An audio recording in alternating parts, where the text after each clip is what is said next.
It's not always easy being a Pirate fan, but maybe, just maybe, some good times are coming up as they have re signed their big star of the future. Ethan Smith of Locked On Pirates is here to talk a little bit about it. This is Locked On MLB.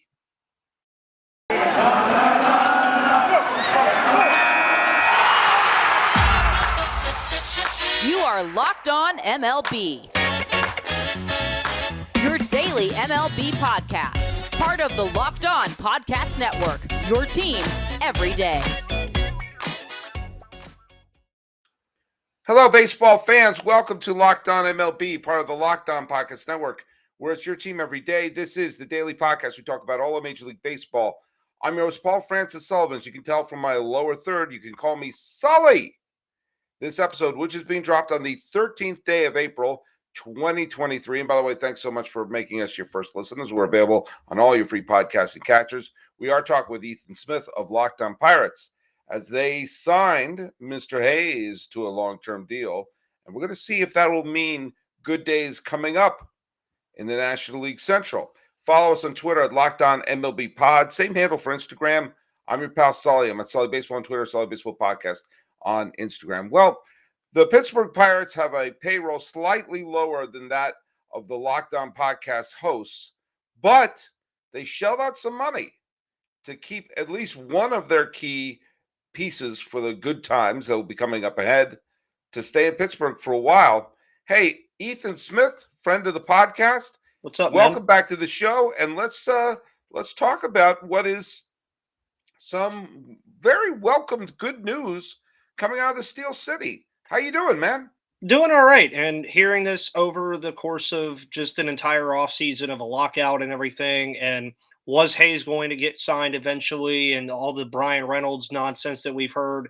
It was just really nice to see Hayes get this contract. And I mean, again, if you actually look at the logistics of the deal where it's front loaded, he's getting paid $10 million this year and next year. That number goes down to $7 million in 2 or 3 years, which is when I fully expect this team to be in contention. And he even said he wanted to front load the deal so that he would make less money for this team to be able to spend more down the road. So I think it's definitely a step in the right direction as well for an organization that you, Sully, of course, know is not notorious for throwing out money, considering $70 million guaranteed is the highest contract ever given to a Pittsburgh Pirates player, behind the best catcher of all time, Jason Kendall. Now, you take a look at this deal that Brian Hayes, who is was the first round pick they had in 2015, who was developed into a star third baseman, the son of Charlie Hayes, former Yankee, former Philly, former Giant, was part of the trade when the Giants traded for Steve Bedrosian to go to the World Series in 1989. His father caught the final out of the World Series in 1996 as a member of the Yankees. Hayes came out, had a fabulous rookie year in the truncated season. It was really rookie year. It was 24 games. I think he could have gotten rookie of the year votes in back-to-back years if I remember correctly, because he only played 24 games in the truncated season. But while he didn't have a blistering superstar year last year, he certainly has shown that he is has the potential of being one of the big stars in the game. I know some people question why he would sign such a long-term deal now before he could really hit pay dirt, but I have some definite thoughts on why do you think that was a good idea for him? Because I actually do think it was a good plan for him. But talk to me a little bit about your thoughts about his thought process of signing a long-term deal with the Pittsburgh Pirates. Well, and what we've heard from Hayes over the last couple of days and everything, and of course there was a press conference today with Ben Cherington and Bob Nutting, is he said whenever the Pirates drafted him in 2015, he said the next day, he said, I want to play for the Pittsburgh Pirates or whatever team drafted me. He said, I want to play with that team from the beginning of my career to the end. And you bring up, yeah, a lot of people are wondering why he didn't wait a year or two to get more money and stuff like that. But he loves the organization. He loves the fans. He appreciated that the organization came to him for an extension so early on in his career, because what does that do? That shows that, okay, we really think you're a really good baseball player and we want to keep you here for a long time. I think the other thing that a lot of people also don't realize about these baseball players who had dads in the league, a lot of times these contracts are usually inflated because of that, because they know how the contract negotiations work. They know how to make Mhm. money and stuff like that. So I think that was another caveat that a lot of people were very interested about in all of this as well. But you could just tell from his demeanor, you could tell from everything that he said straight out, I just want to be with this team for a while. And one of his best quotes today that he had is, we have a lot of young, good players, which is hopefully what we're going to be seeing over the next year or so. And they're creating something special. I just also hope that this leads to a domino effect of the Pirates eventually extending other guys, like, maybe a top 5 center in the National League at Brian Reynolds. Maybe, maybe, maybe not the worst thing in the world. I had on Jeff Ellis from Lockdown Guardians. We were talking about this also in regard. Oh, and or what was I talking to Jeff Gar? It was a Jeff who covers a no. It was Jeff Ellis, because we're talking about some of the long term commitments that the Guardians have made to some of their players recently, Mhm. and we both brought up two names, and they were Andrew Benintendi and Yoenis Cespedes. And if you looked at both of those players' careers, the first 2 or 3 years of their career, you would have assumed they were going to be perennial all stars, superstars who are going to get one of those massive, massive deals. Mhm. And whether it's from injuries with Cespedes or just ineffectiveness with Benintendi, and it's easy for you to say, uh, neither one of them have. I mean, Benintendi is still not a bad player, but he's not the superstar it looked like he was going to be when he burst onto the scene with the Red Sox. And I don't think Cespedes has played in the last few years. I mean, he played a handful of games uh, in the COVID season, but he didn't play at all. Mhm. So he's played 8 games since the 2018 season, and actually he's played 46 games since the 2017 season, and is no longer a factor in the major leagues. Yeah. And if you thought of where he was when he burst on the scene with the A's and had that wonderful postseason with the Mets, you just would assume this is going to be a superstar for the next bunch of years. So maybe a player like Hayes says, "Hey, look it, sure, I could make $100 million down the line, or I could flame out." This is like he picked the suitcase that says, I'm going to guarantee that I'm making this money, and I completely understand why someone would do that. I've never been in a situation where I had to turn down millions of dollars, uh, to be able to put the point and go like, do you know what? I'm willing to cash in now, Mhm. because there have been instances. I mean, one of the most famous ones is Juan Gonzalez, when he was the two-time American League Most Valuable Player, and he was offered a massive contract from the Texas Rangers, and he said, "No, I'm going to take my chances out there." And he never got to that level again, and he never got that giant contract again. Nomar was the same way.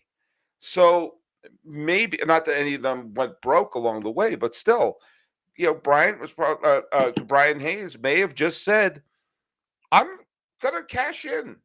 Why not?" And there's probably a pride in saying, "I'm going to be the guy who helps turn this team around." And so I say good for him. I say absolutely good for him. Yeah, 100%. And I think another thing from Pirates fans, and I've heard about this all the time, is I think a lot of people were also scared just handing out extensions to these young guys, because Gregory Polanco was kind of the last guy they handed big money to, 5 years, $50 million. And Didn't he's work not out. even on the team anymore. I mean, it never really panned out.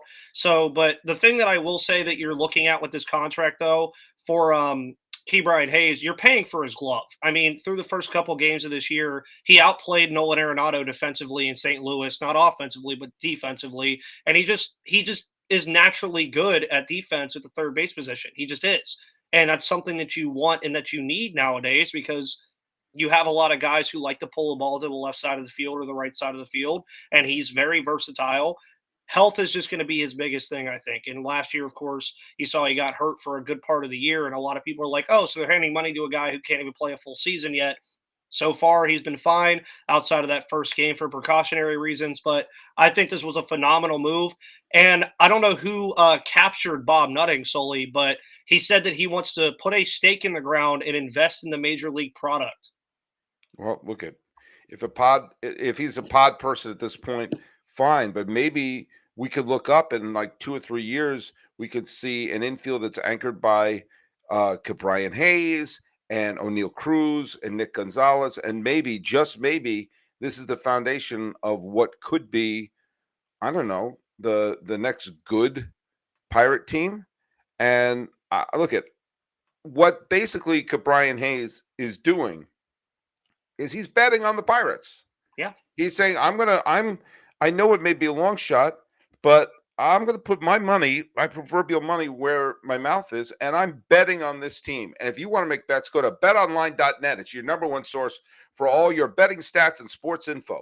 Find all the latest sports developments, league reviews, and news, including this year's basketball playoffs and the start of the Major League Baseball season.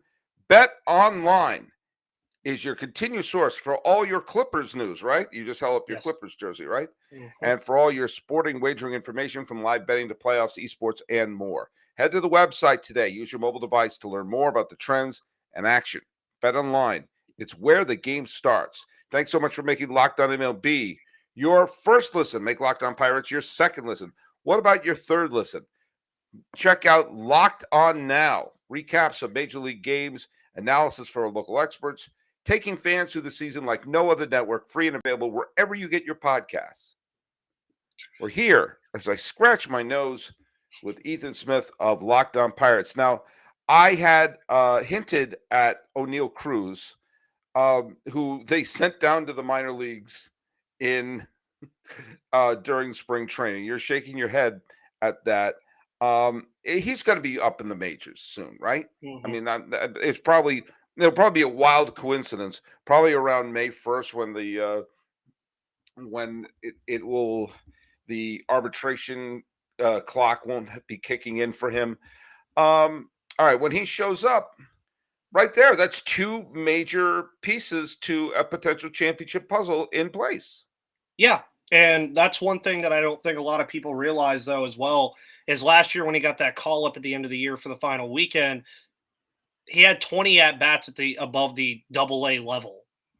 Yeah, he's a great player. He looked great in spring training. He's looked great at pretty much every level. But making that jump from AA to the major league level, even AAA to the major league level, is not easy. And I get it. I'm just trying to rationalize it to make it sound like I'm being positive about the situation, but they're manipulating his arbitration years. That's all they're doing. Yeah. And they wanted to do the same thing with Roansy Contreras, and their hand got forced because Dwayne Underwood got hurt, and he was the only other pitcher not on the MLB roster that was on the 40-man roster. So their hand was forced. At this point, too, Kevin Newman has played good defensively. He's one of the best defensive shortstops in baseball. He was a finalist for a Gold Glove last year. Pirates fans, I know you hate seeing him. I don't really like seeing him that much either. He reminds me of Jordy Mercer. I wasn't the biggest Jordy Mercer fan either. But at the end of the day, when you have a defensive left side of the infield in Brian Hayes and Kevin Newman is also doing that very well, sometimes in baseball, the one thing, if you do that one thing really well, it's really hard to say, okay, we're just going to bench you now because Oneil Cruz is ready. That rarely happens. That does not happen that often. But as you mentioned, I do think by next month, Oneil Cruz will be on the major league roster. He will probably be getting a ton of at-bats. And they have a lot of decisions to make outside of that, too. You keep mentioning Nick Gonzalez. Right now, Diego Castillo had 3 hits in his first start as a rookie. First Pirate to do that since Gift and Gope. So that's been a long time. But, yeah, I mean, again, it's frustrating that Cruz isn't here yet. But I'm sure being a AAA for a minute and hammering the baseball will help. And who knows? Maybe he's at shortstop. Maybe he's in the outfield. We'll see. By the way, I'm sure you know this, but Oneil Cruz, how did the Pirates get him? From the Dodgers. In the Tony Watson trade. What a trade. The Dodgers got 24 games with Tony Watson. And, mind you, he pitched quite well in the World Series. And yes, not that decisions mean anything for when you talk about relievers, but he went 2-0. The man went 2-0 against the Astros in that World Series, which is all I'll say about that particular topic. But yeah, it's look at you know me, I've had a soft spot in my heart for the Pirates ever since I was a kid watching the 1979 World Series. And when they lost those series in the early 1990s, you would have thought I grew up in Pittsburgh. That was just how crushed I was. I was a huge Bonds fan, huge Bonilla fan, huge Van Slyke fan, Drabek, Lean, Bell, Alex Cole, Lloyd McClendon, Gary Reedus. I mean, going down the line, John Smiley, Bob Walk, future Red Sox, Tim Wakefield. A lot of players on those Pirate teams I just thought were so easy to root for. Spanky Lavalier, Don Slaught. And then when they had the 3-year stretch in the mid-2010s, of which I'm absolutely adamant that if they had won the wild card game in 2015, they would have won the pennant, because I felt that team was the most talented team down the stretch. Yep. And if there was ever a year other than last year that shows why we need to have some form of, well, I think the divisions, we need to take 2 sticks of dynamite and blow up the divisions. You had a year in 2015 where the 3 best teams in baseball were in the same division, which meant 2 of the best teams in baseball were going to be eliminated by the end of the division series. I mean, that's just insanity to set up your playoff system where you have something like that happen. And we had the same thing last year where we were guaranteed one of the 2 best teams in baseball were going to be eliminated in the division series. That's banana time. Okay, that being said, I would like to see this Pirate team. I don't know enough about Derek Shelton. But I do know that Ben Cherington had success with the Red Sox in the front office, and this is, of course, a much harder job to build a winner in Pittsburgh. But I'd like to see it. And moving forward, I mean, right now they've had Keller, they've had Wilson, they've had Brubaker as their starting pitchers. Do they have anyone on the team right now who you see would be really for the lack of a better word, an anchor in the rotation, or at least a solid pitcher moving forward? I think my heart wants to tell me Mitch Keller, but he has to prove it to me. His velocity is upticked a lot. That's very good. I wouldn't say Brubaker. Bryce Wilson's also a lot younger. He was just buried in that Atlanta rotation last year, which very, very good Atlanta rotation to be buried in. And he also had a good year. But the one name that I keep going back to, and he makes his debut today against the Chicago Cubs, is Zach Thompson, the guy they picked up in the Jacob Stallings trade, who I don't think people really realize how good that Miami Marlins rotation is with Pablo very Lopez, good. It's Sandy a very Alcantara, good rotation. Yeah. Which is why it baffles me that they would not, like we talked about this, I think, before, why they would not go and look at every single position and just say, who's the best guy in free agency at this position? Boom, come here. Who's the best guy here? Boom, come here. Like, I don't know. That's way off topic. But Zach Thompson, for me, I mean, you look at his stats last year, I believe he was under a 4 ERA, which is better than everybody on this staff. But a lot of the guys that you're going to consider, I think, big anchor pieces, Roansy Contreras could like potentially do that, but he's out of the bullpen right now, something the Pirates don't even really want to do. They're just kind of like I mentioned before, their hand is forced. But you're going to be talking about the guys like Quinn Priester, Carmen Majinski, Michael Burrows, Tanaj Thomas, Jared Jones, and then even farther than that, Bubba Chandler, Anthony Solometto. There's going to be a lot of new guys next year. This year, I'd say the 3 best candidates to kind of become anchors in the rotation would be Keller, Thompson, and Contreras. Maybe Bryce Wilson as well, but it's kind of murky right now. Right. They got recording this on Tuesday evening. They got a very good performance out of veteran Jose Quintana, who they picked up.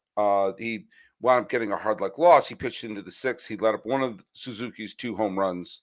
Suzuki, of the new right fielder for Chicago, supplied all the offense for the Cubs today with a pair of solo homers. Reynolds hit a home run to make it interesting, at least, for the Pittsburgh Pirates, who are 1-3. I mean, let's not act like this is that we're saying we are family with this particular squad. They've, this is realistically not going to be a contender. I think even a diehard fan like yourself would realize that. They have a payroll, as I said, which is so low that you would get the bends if you try to swim down and swim up to catch their payroll. But I don't have as much venom for the Pirates having such a low payroll as I would for a team like, say, Cleveland, who I talked about the other day with Jeff Ellis, who could be a contender. This is a Hmm. team that's not a contender, and they're spending money on keeping some of the pieces in place. Um, I'm against any system that encourages basically not putting a major league product on the field. But there is an element of intelligence of saying, all right, if we're not going to win this year, then let's really try to find as many pieces as we can in house Yeah. to build upon. And I don't think this is rudderless. I do think they may lose 95 to 100 games again, but I don't think this is a rudderless team right now. No, it has a different feel than it did last year for sure. I mean, you're hopefully going to get a full season out of Brian Hayes, who you've now extended. Oneil Cruz is going to be up at some point. You're also looking at guys like Travis Swaggerty and Kanan Smith and Jigba. Diego Castillo has already made his mark. Tucupita Marcano has kind of been buried in this infield mix. And then even near the end of the year, shockingly enough, if he plays well enough, I've heard from some people, I don't know if it's like very reliable or not, that Henry Davis, their first round pick from last year, could make his debut in September whenever they expand the rosters. That'll be really fun to watch as well. Nick Gonzalez could also be another candidate for that. You're looking at power hitting first baseman Mason Martin. Last year, you couldn't talk about this. You were just forced to start guys like Kai Tom and Dustin Fowler and Gregory Mhm. Polanco until you DFA'd them and all this other stuff. And God forbid, Will Craig and Todd Frazier at one point at first base. But this year, there's a real feeling that if you're not playing well, there are guys behind you that will play well more than likely that are future pieces of this team. I think Kevin Newman has that in his head too. And the thing that I always get with Kevin Newman, going back to him, because everybody's like, he's stopping Cruz. Pirates fans, tell me this wouldn't be ideal. Kevin Newman going into July is hitting 255, has a whatever crazy field percentage, looks like another gold glove candidate. Ben Cherington would be on the phone so fast with every single contender looking for a shortstop. He would. And then Yeah, guess what? You get extra assets from him and you get to start Cruz. right. Everybody's happy. But that's like, again, the biggest takeaway I have going into this year is you're just going to see a lot more of the youth around this team establish itself or not. And then you're going to finally get answers on a lot of these guys too, because as you probably know, when a fan of a team, especially me, when I look at prospects, I see good things from all of them. Or is all top 30 prospects in the Pirate system going to be good? No. Yes. Yes. I mean, if they are solely, I will give you your credit. But I mean, you're essentially throwing darts at a dartboard and praying that they hit. 30 prospects. If you say 7 of them are good, that's a win in my book. Yeah. You're talking about Um, almost one third. Now, for those of you who don't know the team as well as Ethan does, um, Henry Davis was the number one overall pick in the 2021 draft, and he is a right-handed hitting catcher who they I believe they draft him out of high school. No, he was Or went to Louisville. oh, he went to Louisville. That's right. I'm sorry. So he is right now in High A Greensboro. Go He's 20. Grasshoppers. Yeah, he's 22 years old, right-handed catcher. Now, so of course, we're thinking about putting together the O'Neill, Hayes, Gonzalez outfield, Davis behind the plate. I mean, is Davis? Are they thinking about long term as catcher, or is this a situation where he's going to move to another place, or is he what they're hoping to be their long term catching solution? It sounds like he's going to be the long-term catching solution because right now your starting catcher is Roberto Perez. Hmm. Phenomenal in his heyday, not phenomenal that much anymore. He still gives you good defending and everything. But after the Jacob Stallings trade, when you're looking around the farm right now at like catchers that they would have available outside of Davis, Carter Benz is there, but he's not ready yet. Abraham Gutierrez is another guy they acquired last year. Um, Oh God. See, this is Jamie Ritchie is another guy as well. Andy Rodriguez, who I see more as a first baseman or an outfielder. So they're kind of throwing all their cards at Davis already to be the future catcher, which I have no issue with. His bat is phenomenal. If you watch him play at Louisville, he's a great defensive catcher as well. I think that'll only get better as he goes through the minors. But I mean, if you're talking about a tandem of Henry Davis, Ke'Bryan Hayes, Oneil Cruz, Mason Martin, and Nick Gonzalez in the infield, that's pretty Yeah. damn good on paper, at least right now, for the future. Okay, let me ask you one more thing on this particular topic here before we switch gears here. Do they have a center fielder in their system that they can sort of look at as, because so many times you need to have that up the middle, the catcher, the middle Mhm. infield, and the center field. I think they're potentially building a solid infield, as we said. Hey, and Davis behind the plate. If they have a solid center fielder in their system, this could really be taking a good solid look at what could be the Pirate team that could make the playoffs in the future. Do they have that player in that system? Well, right now it's kind of tough center field wise because Brian Reynolds is the center fielder right now. That's just set in stone for the right now. And I was mentioning Bob Nutting earlier. Apparently, he is furious about him going to arbitration hearings, and they're trying to work out an extension with him now, possibly either a 2-year extension on big money or a long-term extension that's kind of spread out a little bit more. But again, you're looking at guys like Cannon Smith and Jigba, brother of Jackson Smith and Jigba for my college football fans, who had the crazy game in the Rose Bowl this past year against Utah. Travis Swaggerty, who I've had the pleasure of interviewing before, former first round pick, top guy in the outfield. Cal Mitchell, Jack Sawinski. You're looking at guys like that. And I mean, they even have Cole Tucker out there right now. And Oneil Cruz is also getting some at bats and playing time in left field. So you're Mhm. looking at the possibility now that even a guy like Liover Peguero could move to shortstop. Mhm. Gonzalez goes to second base, and if Cruz can pick it up enough, he heads to the outfield. If he's good enough out there defensively and his bat doesn't take a dip because of it, I have no issue with that. That's just spreading assets around, or you turn Oneil Cruz into what I want him to be, which is a DH. I think he's Mhm. the perfect idea of a DH in the National League, which has been very weird to watch through the first 4 games, not seeing pitchers hitting anymore.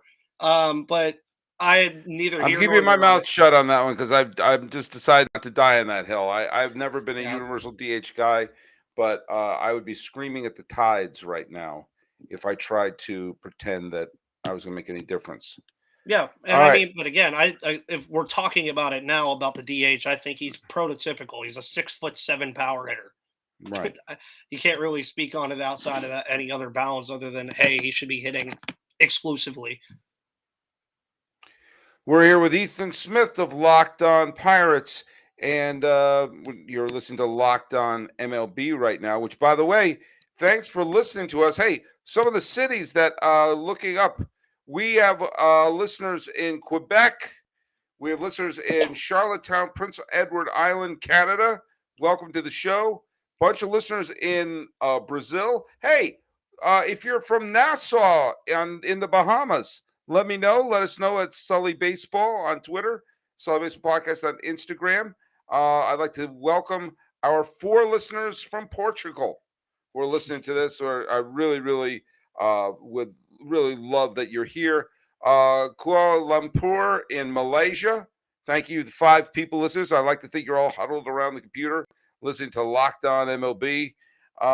Yeah, this is I'm going to absolutely just find myself in raptured by looking at this list of all the cities that we have here and some of the different countries who are listening to the podcast. It's terrific.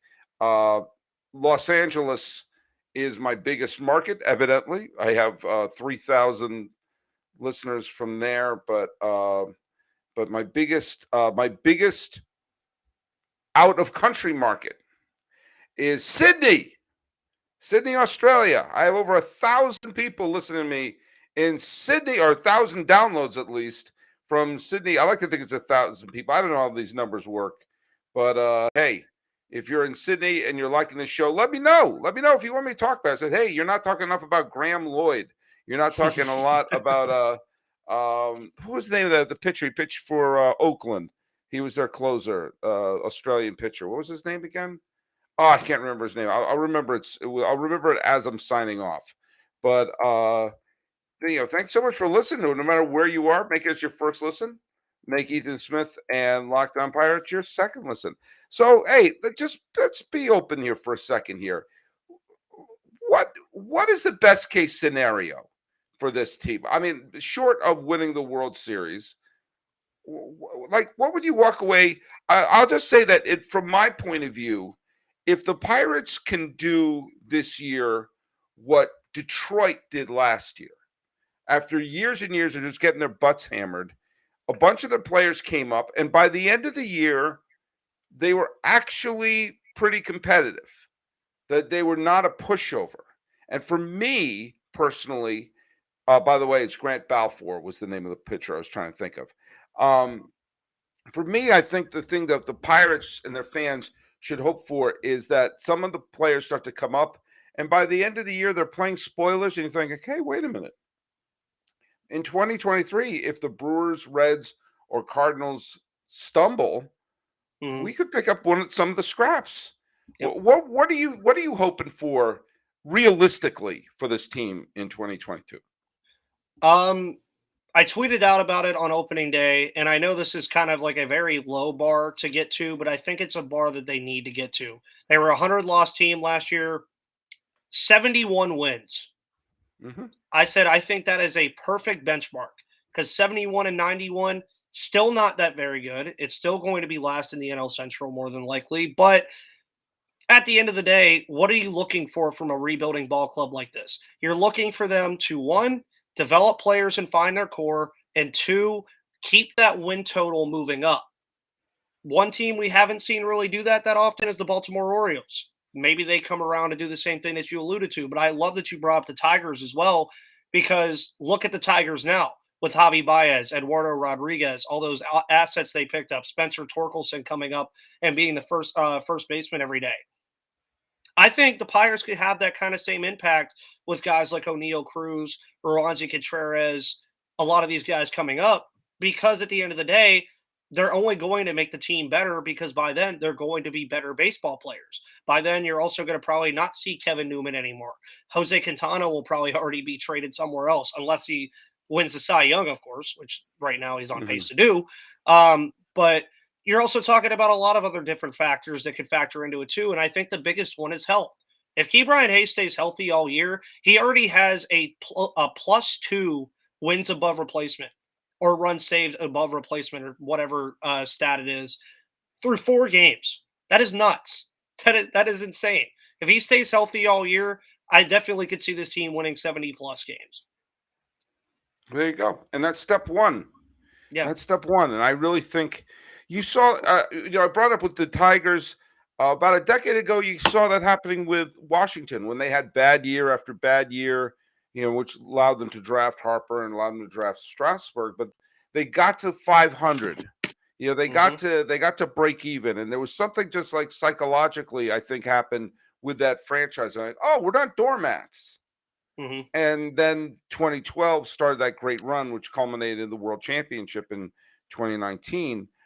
But I really, there's talent in them, Dar Hills. You're right. They have to. Step one is no longer be a doormat. And I keep going back to the Tigers, who, if you look at them by the end of last year, they were tough. They were a tough team by the end of last year. They were spoilers to a lot of people as some of that talent had come up, and you're expecting, oh, it's Detroit. They stink. They're a 100-loss team, blah, blah, blah, blah, blah. And then suddenly going, oh, man, we just dropped 2 out of 3. Mm-hmm. And so I think that's step one with Pittsburgh. And step 2 is hope that the window of opportunity of Milwaukee slams shut, and you hope that St. Louis stubs their toe. And, what ultimately happened with Washington, I brought this up the other day, so I'm kind of repeating myself, but that year where they said they were going to shut down Strasburg after September, that was the year that Miami went on their big spending spree. The Phillies were coming off a 100-win season, and the Mets supposedly had a lot of talent on the team. So they thought, we're probably going to be 83 wins, 4th place, so it doesn't matter if we shut down Strasburg. They had no idea all those other teams were going to wet the bed, including the Braves. We're all going to wet the bed, and suddenly they were going to be the division champs, and that decision looked like, what are we doing? But ultimately, Strasburg won the MVP in the World Series and all was well in the world. But you got to put yourself in a position for that to happen. And I really hope the Pirates, starting with the long-term signing of Hayes, are starting to turn the ship around at least. Yeah, and I agree 100%. I really think that this was a move in the right direction. It shows, too, for a lot of these younger guys that if they play well like Hayes has, that they're going to reward you now. I think maybe I take everything that Nutting said today with a grain of salt, or yesterday that he said with a grain of salt, because I have to see him put it in place and put it in action first. I understand, yes, he's saying we need to put a stake in the ground and start investing in the major league product. That's saying that. Go out and actually do it. Like, actually look at this year heading into the 2022-2023 offseason and look around and say, what guys can we add that could actually help this team be better? Pitching, I think, is going to be the biggest one. And even you alluded to the 2013 through 2015 runs. Who are the biggest components of that? Francisco Liriano and AJ Burnett. You never know where you're going to find lightning in a bottle from a pitcher in free agency. You never do. I never in a million years thought I was going to see AJ Burnett in a Pirates uniform, and he was electric. He was terrific. He was terrific. He was absolutely great. Yeah, and he reminds me a lot of what Adam Wainwright is doing in St. Louis right now. St. Louis, again, the reason they're so good is because, yes, they might be a funeral home, but Yadier Molina and Adam Wainwright are still really good baseball players. And what have they done with that? They surrounded them with guys like Paul Goldschmidt, guys like Nolan Arenado, Harrison Bader, Tyler O'Neill, Dylan Carlson, a lot of young guys. So that's what I expect the Pirates to do, though, is do the inverse of that and surround the young guys with good veterans. There's no issue in that. There's no issue in that at all. And ideally, I think that's the way that you build a contender, because then the younger players aren't so pressured to be the world beater that you want them to be right off the bat. Because guess what? Pirates fans, I love all these prospects. I think they're great. None of them are Wander Franco, I don't think. Not every Wander Franco doesn't come walking through the door every single day. I'm going to be honest. You don't see Bryce Harper walk through the door every single day. You hear about one of these crazy prospects like what, once every 5 years, maybe, Sully? Yeah, and they don't always turn out. No. I mean, look at Jared Kelenic last year with Seattle. He got sent down after like 2 weeks, and now he's fine. Like, he's great. But he didn't start off great. Well, do you know who started off great? Ethan Smith of Locked On Pirates. And tell people where they can listen to your show. Of course, you can listen to me on YouTube, Spotify, Odyssey, Google Play, pretty much wherever you get your podcasts and wherever you find Locked On MLB every day. You can find me. Just hit up Locked On Pirates. You can follow me on Twitter at MVP_Ethan. You can also follow this podcast and the show, Twitter at Locked On Pirates, where I tweet about everything all the time. I love you guys whenever you come and comment. So make sure the Locked On MLB guys come listen to me talk about Ke'Bryan Hayes ad nauseum for the next 8 months. Well, and for those of you who are listening to us in Melbourne, Australia, in Hamburg, in Oslo, I have a listener. I have 72 downloads in Oslo. Who knew? If you're listening to me in Oslo, please, please, please also subscribe to Locked On Pirates, because I understand he doesn't have enough listeners in Norway. Follow us at Locked On MLB Pods on Twitter and on Instagram. I'm your pal Sully. I'm at Sully Baseball on Twitter, Sully Baseball Podcast on Instagram. Talking Pirates, and doing so optimistically with Ethan Smith of Locked On Pirates. This has been Locked On MLB for the 13th day of April, 2022. Get your taxes ready, those of us in America. Not applicable in Norway. You can please, please, please, no matter what language you speak, call me Sully.